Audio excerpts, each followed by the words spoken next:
வசந்த காலம். வசந்த காலம்னா என்னங்க?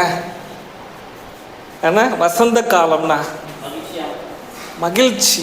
என்ன தெரியுமா?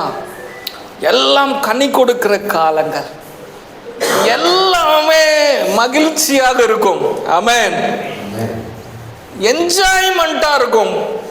பூக்கள் எல்லாம் வளர்ந்திருக்கும், பழங்கள் எல்லாம் பழுத்து இருக்கும். ஆமென்.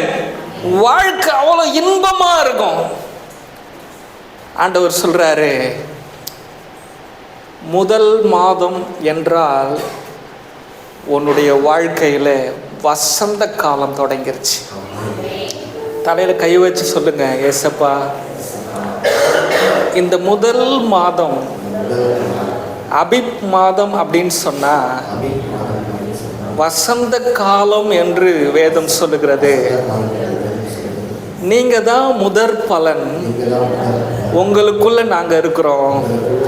இந்த நேரத்திலிருந்து எங்களுடைய வாழ்க்கை முழுவதும் வசந்த காலமாய் மாறிவிட்டது. நன்றி சொல்லுங்களேன் ஆண்டவருக்கு. நன்றி சொல்லுங்களேன். மன தாழ்மையோடு நன்றி சொல்லுங்க.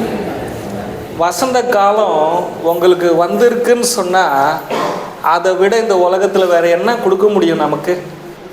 சொல்லுங்க, வேற என்ன கொடுக்க முடியும்?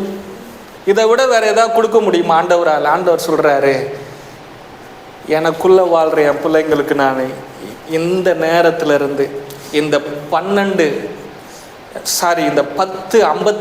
இருந்து இந்த 10:52 இருந்து இந்த நிமிஷத்துல இருந்து நான் உனக்கு வசந்த காலத்தை கொடுக்குறேன். நீ இனிமே வாடி போக மாட்டா. உன் கோடை காலம் முடிந்தது, உன்னுடைய வறட்சி காலம் முடிந்தது, இலை உதிர்ந்த காலம் முடிந்தது, காய்ந்த காலம் முடிந்தது. நீ பூத்து குலுங்குவாய், காய்த்து கனி தருவாய், தேசத்தை பலனால் நிரப்புவாய். உன்னுடைய கனிகள் அநேகருக்கு இன்பமாய் இருக்கும். நீ ஆசீர்வாத ஊற்றாக இருப்பாய்.